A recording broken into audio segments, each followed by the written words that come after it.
Muchas gracias por la oportunidad de compartir estas palabras con ustedes y muchas gracias por la organización del tremendo evento al que estamos asistiendo. Pues estamos aquí para presentar este libro que se titula La voz de Tere Castellanos, Defensa del Territorio en Huesca, Morelos, que habla sobre la vida de Tere Castellanos, que es una defensora del territorio. Tere Castellanos, junto con muchas otras mujeres, está cuestionando la imposición de lo que conocemos como megaproyectos y la imposición de megaproyectos se ha multiplicado en nuestro país, se ha multiplicado en lo que va de este siglo. Podemos hablar de la proliferación de conflictos socioambientales, de luchas ambientales que nos han hecho pensar, que han puesto en el debate público la importancia y la noción misma de territorio, de medio ambiente. Estas luchas en Morelos y en otras partes del país están encabezadas por mujeres. Y las mujeres han digamos, contribuido de una forma particular en estos procesos, con una forma de luchar que nos hace pensar en la importancia del otro, que nos hace pensar en la importancia del cuidado, que nos hace cuestionar de una forma particular qué es lo que estamos haciendo con el medio ambiente y qué es, cómo estos megaproyectos, como el caso del Plan Integral Morelos, pero como es el caso también de la minería a cielo abierto y de otros megaproyectos a lo largo y ancho del país. Es necesario, dicen estas mujeres, con su práctica cotidiana, la construcción de un nuevo orden ambiental que coloque la vida en el centro. Y eso es lo que Tere Castellanos nos ha dicho con su vida, con su práctica política y con su testimonio. Entonces, este libro es sobre su vida y sobre la vida de estas otras mujeres. Es sobre ella, sobre cómo sus recuerdos construyen el territorio que habita y nos hace pensar cómo es nuestro territorio, cómo lo habitamos, cómo es que nuestros recuerdos tienen que ver con cómo entendemos hoy el mundo. Este libro es publicado por la Universidad por la Universidad Autónoma del Estado de Morelos y por Miguel Ángel Porrúa. Es un libro que salió el año pasado y para mí pues es un gran honor poderles hablar un poco de él. Es un libro que se escribió después de recoger el testimonio de Tere Castellanos a lo largo de varias entrevistas y a lo largo también pues de muchas conversaciones que tuvimos, que fueron como entrevistas informales, además también de las entrevistas formales que tuvimos. Yo quisiera pedirle a Oralba Castillo Nájera que nos hablara un poco acerca de sus impresiones sobre el libro, pero también acerca de la práctica política de Tere Castellanos y de cómo ella con su vida y con su palabra nos está enseñando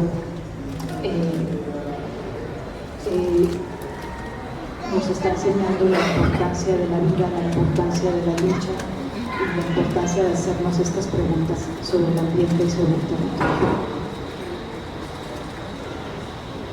En primer lugar, pues, muchísimas gracias por la invitación, por estar en este espacio. Gracias a Guillermo, gracias a gracias a Alba Párez, por supuesto gracias a la gran compañera Cristina Castellanos. Y este libro pues es muy importante porque forma parte de la memoria, y la memoria de los pueblos y la memoria de las personas que están insertas en los pueblos luchando, pues es sumamente importante para dejar testimonio, no solamente para nosotros que los tenemos la fortuna o que estamos en este momento presente viviéndolo, sino que ya al quedar escrito pues queda como una memoria para los que vienen. Y creo que es muy importante que estas luchas que no aparecen en el canal de las estrellas, y a la cual si aparecen deformadas, pues aparezcan en la voz de una protagonista tan importante como es Tere Castellanos. Yo escribí algo al respecto de cómo conocí a Tere. Tengo mucha vida y historia afortunadamente con ella, y yo la primer recuerdo que tengo de Tere es que estaba yo en el Zócalo de aquí de Plaza de Armas, cuando vi que llegaron tres mujeres así, bueno, frondosas como mi Tere, y Samantha y también Lili, ¿verdad? Venían las tres. Entonces venían con una voz muy fuerte, una voz muy clara, muy enojadas, a difundir lo que estaba pasando con la termoeléctrica que se estaba construyendo en Huesca, pero que afectaba pues toda la zona oriente, que es la zona suriana, la zona zapatista, y que implicaba no solamente la termoeléctrica, sino implicaba también un gasoducto, implicaba también un acueducto, y esto afectaba también a Puebla, a Tlaxcala y a Morelos. Y ellas estaban pues con mucha enjundia, la verdad, diciéndonos y sacudiéndonos a la gente que estábamos allí para que acompañáramos su lucha. Y a mí me quedó esa impresión muy fuerte. Ellas fueron la primera vez yo vi el Plan Integral Morelos, el dichoso PIN. ¿No? Yo no lo conocía, pero pues esa vez me di cuenta de que esto significaba muy grave. Ellas decían que esto iba a significar, entre las muchas cosas que significa, el que se llevaran el agua y el río Cuautla. Y el río Cuautla pues, es un río que sirve para regar los campos de verduras y de milpa, es decir, es el sustento económico y alimenticio y económico del pueblo. Pero además resulta que esa termoeléctrica, al llevarse el agua, esa agua la entran en la monstruosa termo. La llamo monstruosa porque sí la conozco, es horrible. Si uno va para allá, de repente te encuentras que el paisaje es muy bello, porque los paisajes de Morelos, como todos sabemos, son muy bellos. De repente te encuentras un monstruo con chimeneas, espantoso, y ese monstruo espantoso pues toma el agua del río Cuautla y con el vapor echa a andar sus maquinarias, después lo enfría y después lo manda otra vez al río Cuautla. Como dicen los compañeros campesinos y indígenas de la zona y la propia Tere, que conocen este proceso, que cuando el agua regresa, ya regresa muerta, ya no tiene oxígeno, ya no es un agua que tenga vida. Y con esa agua mugrienta, con esa agua ya contaminada, imagínense ustedes que se vuelven a regar las verduras, se vuelve a regar pues todo lo que se siembra en la zona, y está contaminado. Y obviamente esas verduras, estos productos agrícolas de la zona llegan entre otros al mercado de Cuernavaca, pero también llegan hasta la Ciudad de México.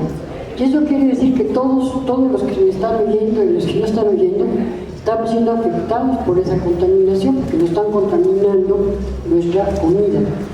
Y esto me impresionó mucho que hubiera, bueno, yo ya formaba parte de la red morelense de apoyo al Congreso Indígena de Gobierno, la Consejo Nacional Indígena del Ejército Zapatista de Liberación Nacional, y desde luego pues en esta red, ya vemos aquí alguna de las redes, pues ya estábamos al tanto, ¿no?, de lo que significan los megaproyectos, estábamos al tanto del despojo brutal y que estaba amenazado gran parte del territorio nacional. Estábamos sabiendo que estos megaproyectos de muerte, que así los llamamos, pues estaban afectando sobre todo las tierras campesinas, las tierras originarias, las tierras indígenas, y que era probablemente un saqueo. ya era un saqueo desproporcionado, porque es un desalojo de territorios que originalmente tienen dueño, o sea, no es que estén sueltos y solos, tienen dueño. Y entonces y están improductivos, nada de que son zonas improductivas, son productivas. La gente está comiendo de ellos, está viviendo de ellos. Entonces, pues nosotros ya sabíamos de estos megaproyectos, lo estábamos trabajando, pero realmente ver de cerca ya personas con rostro, con cara, que uno se acerca y siente calidez con ellos, que son ellos los afectados, pues te afecta mucho más, lo tomas mucho más, te llega más, pues te llega más de ti. Entonces, pues ahí empieza a conocer a Tere, y Tere, desde luego, como un eje importante de esta defensa en contra de los megaproyectos, en particular, en el caso de ella, en contra del proyecto el PIN, ¿no? El Plan Integral Morelos. Y de ahí, pues me la seguí cruzando, porque, bueno, así es como se nos fue dando. Cuando en 2017 se da la campaña para llevar la candidatura a nuestra vocera, María Patricia Martínez, pues ahí también nos cruzábamos, a veces estábamos, porque esa fue una etapa muy linda de la lucha aquí en Morelos, no se dio a nivel nacional, pero aquí en Morelos, en las que lo vivimos, pues andábamos como hormigas y con nuestro teléfono celular, con miles de dificultades, que nos pusieron para poder tomar el IFE de las personas que querían incluirse para apoyar a nuestro vocero. Y ahí pues me la topé varias veces, pero estábamos corriendo tanto y nuestro momento de lucha estaba todo organizado a partir de nuestra vocera. Y bueno, ahí me vuelvo a topar a Tere, también me topo otros compañeros, empiezo ya a tener mucho más claridad, no solamente de problemas en abstracto, sino en concreto cómo se concretizaba en ciertas personas. Y eso es muy importante para la sensibilización política, para la toma de decisiones, que pasa también mucho por lo emocional, no solamente por lo intelectual, afortunadamente. Pero fue en la casona de Spencer, donde sí, realmente me arrebató, porque estábamos nosotros, precisamente en la red, estábamos trabajando precisamente en la investigación de los megaproyectos, estaba con nosotros Antonio Sarmiento, una persona, un maestro, que se ha metido mucho a estudiar lo que está pasando en Huesca y que ha especificado científicamente qué es lo que está pasando. Y como Antonio, muchos otros universitarios, muchos otros intelectuales han trabajado en la zona para saber y decir y darnos un mapa exacto de la destrucción brutal, no solamente de la naturaleza, sino también de las comunidades indígenas y campesinas, en donde se les despoja no solamente del territorio, sino de su vida, en el sentido más amplio del término. Bueno, ahí llegaron estas tres mujeres otra vez, pero venían deshechas. Acababan de asesinar al compañero Samir Flores Soberanes. Y yo recuerdo que ahí sí el impacto fue muy grande. Recuerdo que lloraban las tres. Habían pasado, yo no sé si una semana, era reciente todavía, esto fue el asesinato fue el 20 de febrero de 2019. Y no sé si 4 o 5 días después tuvimos este impacto emocional tan fuerte de verlas. Y recuerdo las palabras de Tere, que las ha repetido muchas veces: duelen demasiado, duelen demasiado. Y entonces, bueno, empezamos a darnos cuenta de que este duele demasiado no era un duele demasiado individual, era un duele demasiado colectivo, que en realidad la figura de Samir Flores Soberanes, que también debo habérmelo topado en estas idas y venidas, porque él era también como una hormiga trabajadora, que iba de un lado para otro y estaba presente en cualquier foro y lucha que se le requiriera, o que él inventaba o que él impulsaba. Entonces, fue tremendo saber el asesinato de este compañero, porque se trataba en primer lugar del primer asesinato ocurrido en la Cuarta T, ocurrido ya con Andrés Manuel López Obrador en la presidencia. Se trataba pues de un asesinato que quitaba la máscara de un pretendido cambio político, de una pretendida forma que se repite, pero que cada vez está más lejos de ser real, de primero los pobres. En este caso se trataba de primero los pobres, los matamos, los detenemos, los despojamos. ¿De qué se trataba esto? Y además, bueno, junto con el asesinato de Samir, viene toda la historia precisamente de la presencia de AMLO dentro de la zona, que esa es contada por los compañeros. Cuando él era candidato en 2014, llegó a la zona y dijo, no, aquí no va a haber ninguna termoeléctrica porque no es posible que en tierras de Zapata se ponga una termoeléctrica. Sería como poner un basurero en el muro de Jerusalén. Bueno, pues aplausos. Prometió a los pueblos que detenían este proyecto, que de ninguna manera seguía adelante. Entonces los pueblos, pues muchos votaron por él, le creyeron porque en los pueblos hay palabra. Entre estos pueblos organizados y comunitarios, no el pueblo abstracto, sino los pueblos comunitarios de este tipo, la palabra pesa, la palabra es moral. Entonces creyeron en la palabra de este señor, y de repente este señor, ya presidente, regresa y dice, bueno, en primer lugar regresa ya no en el plan de que se acercaba a la gente, sino que ya había una valla de gente rodeándolo, porque ya había gente del pueblo, sobre todo de Huesca y Avicingo, si no me equivocaron, sobre todo de ustedes, y ya había una valla que dividía a este señor presidente, nuevo capataz, como lo llaman los zapatistas, este nuevo capataz ya prepotente, majadero, ya llegaba rodeado de gente que lo cuidaba, lo más lejano al pueblo. Y allá quedaron atrás las voces de Samir, de Tere, Samantha, Juan Carlos, Jaime, en fin, todos los compañeros estaban en contra.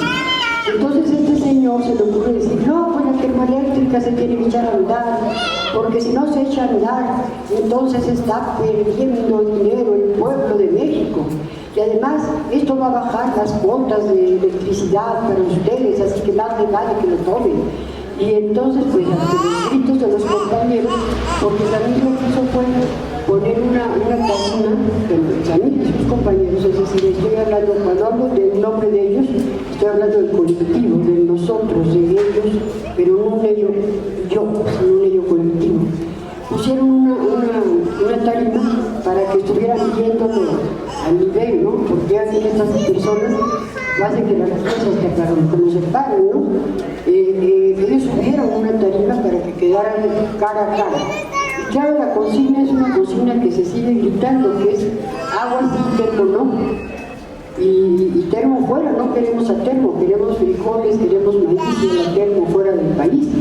Que empieza el gritadero, pues, y entonces este hombre se pone histérico, como es su característica, y lo señala y les dice, esos que están allí son izquierdistas, radicales, de derecha, conservadores y de derecha, que no quieren el progreso y el desarrollo para el pueblo. Y esto es muy grave. Que un señor con el poder de señale de esa manera a compañeros que están en luchar, no es ninguna broma. No era ninguna broma que 2 días después mataron al compañero Samir. Para que nos demos cuenta a qué nivel de autorización para que se viera este crimen que ha manchado a su cuarta T desde el principio y hasta ahorita con todos los crímenes más que se siguen sumando, a los cuales por supuesto son tolerados dentro de la cuarta T. En la mañanera no se habla de eso, por supuesto, y sigue habiendo una impunidad terrible que recorre nuestro país. Pero el primero fue nuestro compañero Samir.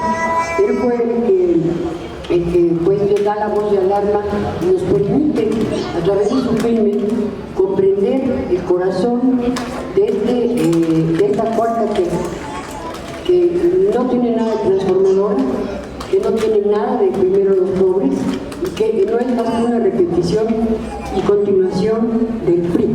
Es una continuación pues del neoliberalismo salvaje que hoy se está sobre todo representando por el despojo para echar a andar megaproyectos tan terribles como el Tren Maya, como el Tren Transísmico, como Dos Bocas, como el aeropuerto Felipe Ángeles y desde luego el Morelos Centro. Entonces todo esto ha sido visibilizado por esta movilización de estos pueblos. Eso es lo que creo que es muy importante de comprender. Y dentro de todo esto la figura de las mujeres. Y dentro de la figura de las mujeres de una manera muy relevante, con una fuerza, veanla, tiene una personalidad preciosa. Y aparte cuando lo oigan hablar se van a dar cuenta de que es realmente una persona con una gran realidad política. Y bueno, Sabir se convierte a partir de ese momento en una bandera de lucha. Una bandera de lucha que lo une a Emiliano Zapata. Y esto de inmediato se comienza a ver en gráficas y en consignas. Los gritos ya a partir de ese momento son Samir y Zapata viven, la lucha sigue. Ya hay gráficas en donde aparece la mitad de la cara de Zapata y la mitad de la cara de Samir. Así de fuerte, así de profunda es la lucha de Samir y de la gente que rodea a Samir. Bueno,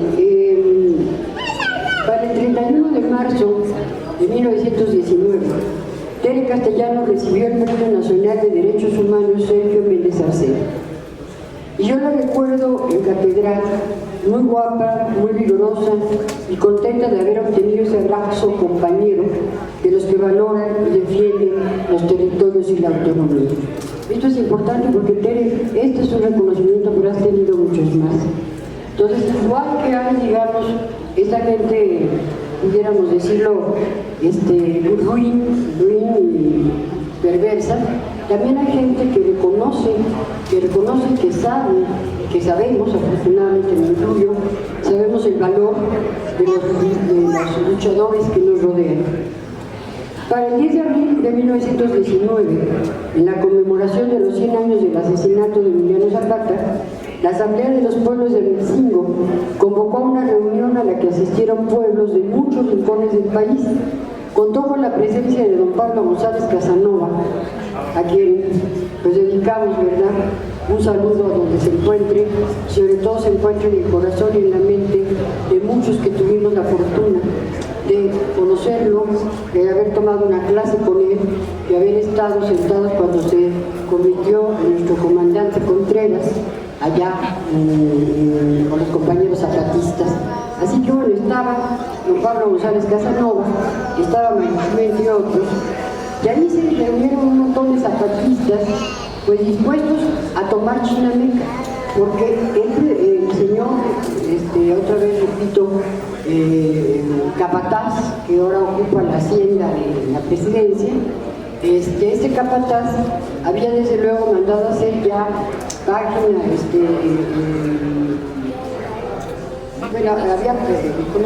había mandado a hacer hojas con la efigie de Zapata, una moneda de Zapata, y quería apropiárselo como diera lugar. Pero a Zapata nunca se lo han podido apropiar. Desde López Portillo, que trató de sacarlo de aquí de Cuautla y llevarse sus huesos para enterrarlo en el monumento a la Confusión, así lo llamo yo, no de la Constitución, porque ahí está enterrado Villa, al lado de los que lo mataron. Y acá el pueblo no dejó sacar los restos de Zapata, porque no iba a enterrarlo junto con Carranza, que Obregón que lo mataron. Por eso la confusión, pues, ¿no?, de ese monumento. Entonces nunca han podido con Zapata, ni van a poder. Pero entonces, no van a poder porque Zapata puede haber sido asesinado, y eso nuestro Hugo lo sabe muy bien, está aquí, pero el zapatismo sigue vivo. Y eso es lo que importa entender. El zapatismo está vivo, más que nunca, presentando una alternativa a este horror que estamos viviendo. Entonces, ya venía AMLO en su comitiva con su señora, que es intelectual, venían a tomar Chinameca, porque Chinameca había sido un lugar en donde asesinaron a Zapata, y allí los priistas y panistas iban a rendirle homenaje a Zapata. Pero el pueblo dijo no, los que vamos a estar en Chinameca somos nosotros. Así que esa noche, ¿te se durmió en tiendas de campaña, se durmió afuera de Metzingo, y muchísima gente, eran nosotras hormigas, ¿verdad?, que nos dedicamos. Estaba Gloria también, maravilloso. Había muchísima gente, el Hausen también estaba, había muchos compañeros. Y bueno, estaba ahí la red también, y entonces en la madrugada agarramos camino a Chinameca. Y entonces, cuando llegó AMLO con su comitiva, por supuesto rodeada por militares, es decir, por la Guardia Nacional, porque ya no puede caminar si no es así. Entonces, la Guardia Nacional tomando la carretera, entrando acá, y se tuvieron que conformar con que el señor Cuauhtémoc Blanco, que ya no lo califico, porque ya suena muy mal, lo que diría sería muy feo. Entonces, piensen, ¿qué nombre le ponemos? Entonces, llegaron y obviamente no pudieron llegar a Chinameca. Ya les habían avisado que estaba Marichú, la India que quería tomar la presidencia, que estaba don Pablo González Casanova, que había periodistas y que había gente que estaba en pueblo alborotadísimo. De manera que cuando llegamos a Chinameca, pues armamos un jolgorio de aquellos maravillosos populares, en donde hubo mexicanas, hubo bandas, hubo algarabía, y realmente celebramos no la muerte y asesinato de Zapata, sino la vida del zapatismo, que sigue aquí hoy vivo, vigente más que nunca. Entonces, ahí me encontré otra vez a Tere, por supuesto. Ahí estábamos en las comunidades moviéndonos. Y el 8 de agosto del 2019, la red morelense fue invitada a la conmemoración del nacimiento de Emiliano Zapata, en la que me invitaron a mí a que diera unas palabras. Y ahí conocí por primera vez el heroico plantón de Acatlaco, donde los pueblos desde el 2012 se plantaron para evitar que un tubo de unos 150 metros hundiera en las aguas de Río Cuautla y conectara a la termoeléctrica, permitiendo que ésta se echara a andar con su estela de muerte. Tere es una de las figuras más importantes de este heroico plantón de Acatlaco. En este plantón fueron las mujeres de Huesca las que en un primer momento no permitieron que pasaran los trabajadores con las máquinas para construir la termoeléctrica. Hicieron cadenas, de las mujeres hicieron cadenas para que no entraran los trabajadores con las máquinas para seguir tumbando 45 hectáreas que ya habían sido compradas con promesas a muchos ejidatarios, diciéndoles que les iban a dar casa, que les iban a dar escuela, que les iban a dar dinero. Nada les han dado. Pero las mujeres decidieron no los dejamos pasar. Y esa fue una idea también de Samir, ¿verdad? Samir fue el que dijo en una asamblea, ¿qué hacemos? Pues nos detenemos, dijo Samir. ¿Cuándo? Ahorita. Y dijeron las mujeres, vámonos, y vámonos, ¿no? Entonces hicieron cadenas para no permitir pasar a las maquinarias. Y claro, ellas pensaban, ustedes por lo menos lo dicen, que pensaba que siendo mujeres pues no las iban a reprimir, pero cómo no, por favor. Llegaron los granaderos de Graco Ramírez, que tampoco lo califico porque sería muy feo de mi parte hacerlo, y tendría que hacerlo con muy malas palabras de las que me dicen, entonces no lo dejo. Entonces ella pensaba que siendo mujeres no las iban a golpear, pero sí lo hicieron.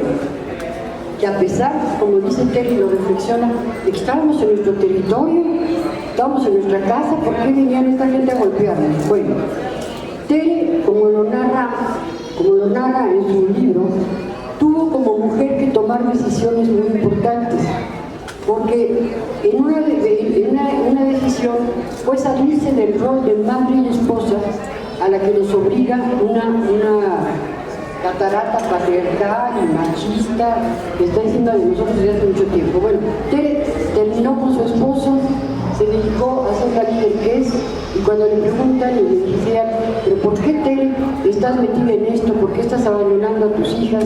¿Estás en esto? Tere contestaba, estoy en esto porque estoy defendiendo a mis hijas.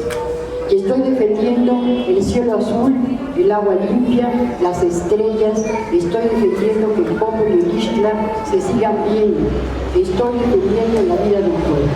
Yo agradezco mucho este libro, porque la memoria de las luchas populares pues no aparece, como les digo, afortunadamente en el canal de las estrellas, no queremos que aparezca, por supuesto, pero tiene que aparecer en actos como este, y tiene que haber un testimonio de eso. Agradezco a las investigadoras, agradezco a la memoria de Tere, agradezco haber podido participar en la lucha con ella y espero, si la vida me lo permite, seguirlo haciendo. Gracias, Tere.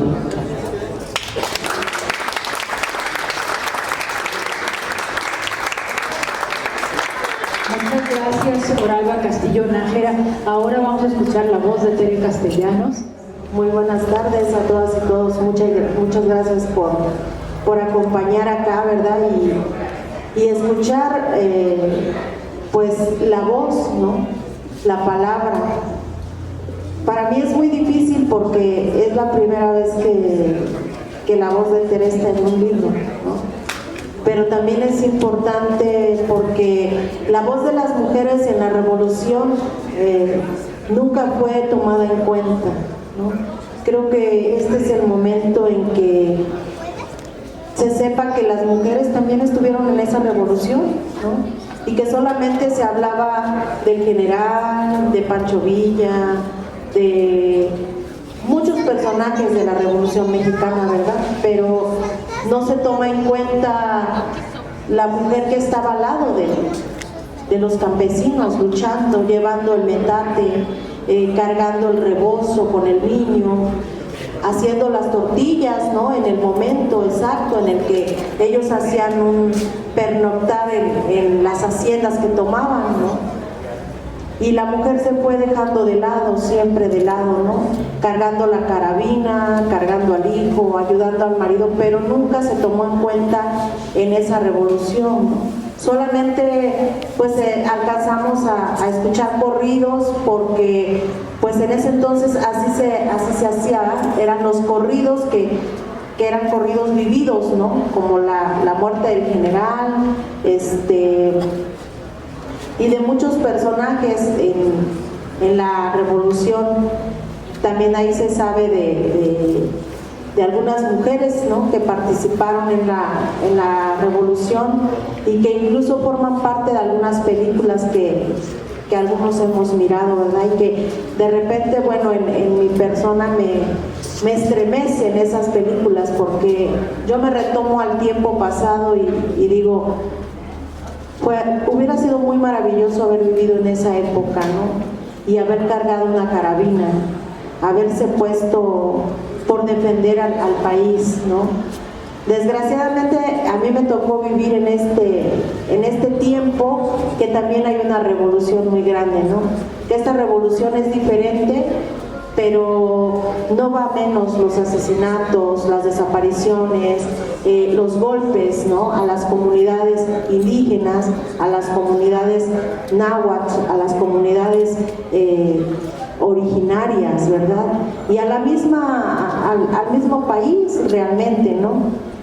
Nos han como querido hacer a un lado, pero se reconoce que México es un pueblo, ¿no? Es el pueblo de México y como pueblo pues nos han golpeado demasiado. Una revolución en donde solamente el arma para nosotros, nosotras, es la palabra.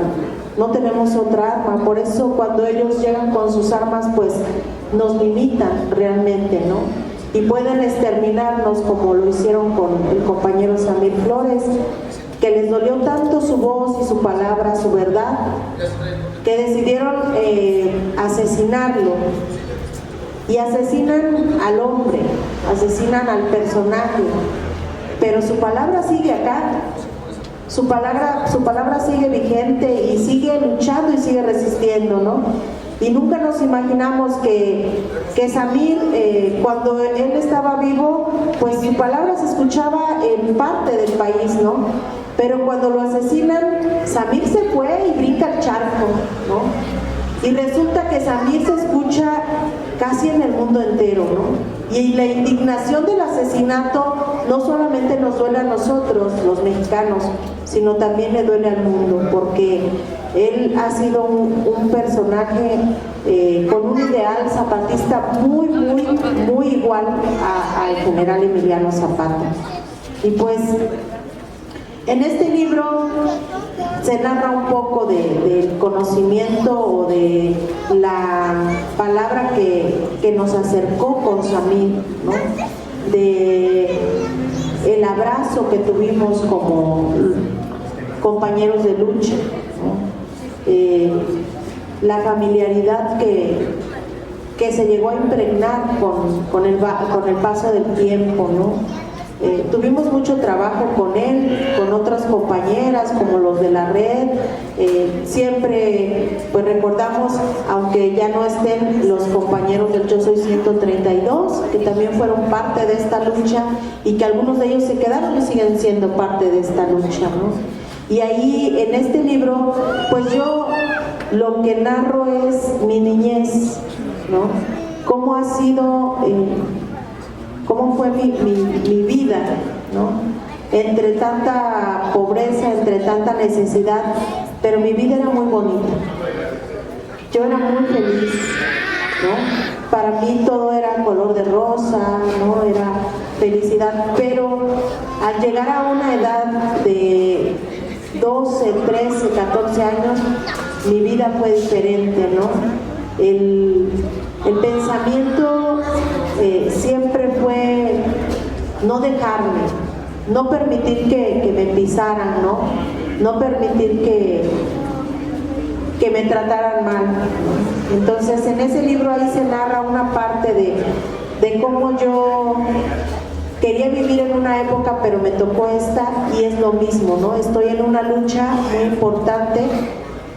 Créanme que ha sido muy difícil, porque nosotros vivir en una colonia con mi madre, que ella se dedicaba a lavar y planchar, y que llegaba muy noche de trabajo, y la combi de repente pues llegaba hasta las 9, mi mamá llegaba a las 11 de la noche, y vivir en una colonia donde la delincuencia estaba muy fuerte, donde las violaciones a las muchachitas eran casi todos los días. Lo que hacíamos mi hermana y yo era cortarnos el pelo como hombre, ¿no? Disfrazarnos, ponernos camisas, ¿no? De hombre, y caminar 10 cuadras hacia donde mi mamá sabíamos que iba a llegar, para esperar a mi mamá, para que no nos confundieran con una mujer, ¿no? O sea, teníamos que imitar el paso de un hombre, eso no se relata en el libro, pero yo quiero compartírselos acá, ¿no? Que sepan cómo ha sido la vida de nosotras las mujeres, de las niñas, de las jóvenes, para poder apoyar a los padres, para poder no ser violentadas, ¿verdad? Y toda esa parte para mí ha sido muy bonita, el haber vivido también al lado de un tío que era un personaje muy, un relajo muy fuerte que tenía él, ¿no? Nosotros jugábamos con él a los toritos, ¿no? A la lucha libre, y le montábamos, ¿no? Poníamos una lona en el patio de la casa de mi abuela, y le montábamos al tío, porque éramos los jinetes, ¿no? Entonces estábamos en esa época de los jinetes, ¿no? Y mi tío reparaba tanto que nos tumbábamos, nos golpeábamos la cabeza, salíamos llorando, ¿no? Y luego los otros juegos que teníamos era irnos al campo, montar burros brutos, ¿no? Porque eso nos decía mi tío, a que no le montas, y nos retaba, y decíamos, sí le monto, ¿no? Y montábamos burros brutos y nos caíamos en las estacas, ¿no? Y salíamos llorando siempre, y mi tío riendo de nosotros, ¿no? Y yo le agradezco mucho a mi tío se llama Miguel Ruiz, ¿no? Lo quiero mucho porque, pues a pesar de que era muy loco, digo yo, en sus juegos, aprendimos a defendernos, nos hizo fuertes, ¿no? Nos enseñó que teníamos que nosotros luchar en la vida, ¿no? Enfrentarnos a muchas cosas. Y yo le agradezco mucho a mi tío, que en ese entonces lo odiaba, ¿no? Pero hoy le agradezco mucho haber tenido una madre como lo fue mi mamá, que nos enseñó a vivir la vida, a caminar en el campo, a trabajarlo, a recoger la jícama, a recoger la cebolla. Nos enseñó a trabajar la tierra, a tenerle ese amor, porque le tienes ese amor a la tierra porque te da de comer. Cuando nosotros teníamos sed y no llevábamos agua, agarrábamos una jícama y la mordíamos y nos quitaba la sed, ¿no? El que nosotros estuviéramos en ese momento de vida, creo que a mí me enseñó muchas cosas, ¿no? Y pues quisiera relatarles más cosas, pero ahí está el libro, ¿no? Ahí está un poco de la historia de Tere Castellanos, y que puede ser la historia de muchas mujeres que, aunque no sea Tere Castellanos, pero yo creo que han vivido cosas similares que Tere Castellanos, ¿no? Y pues ahí les dejamos la información. Quien quiera adquirir el librito, pues aquí está. Y pues muchas gracias a la universidad por darme la oportunidad de aquí estar presente, a la compañera Isquik, a Oralba, al compañero Víctor Hugo y a la compañera Alba también, que nos han acompañado muchísimo, y a todos los compañeros que están aquí presentes de la lucha y la resistencia. Pues muchas gracias.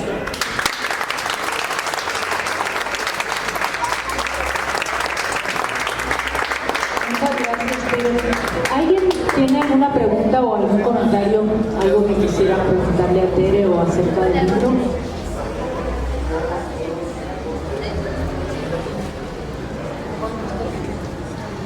El libro lo estamos vendiendo a 80 pesos y pueden acercarse aquí si alguien quisiera adquirirlo. Bueno, pues entonces este es un esfuerzo más, una contribución buscando pues dar cuenta de la historia de las luchas desde el punto de vista de los luchadores, y en particular desde el punto de vista de las mujeres de Tere Castellanos. Bueno, pues muchas gracias.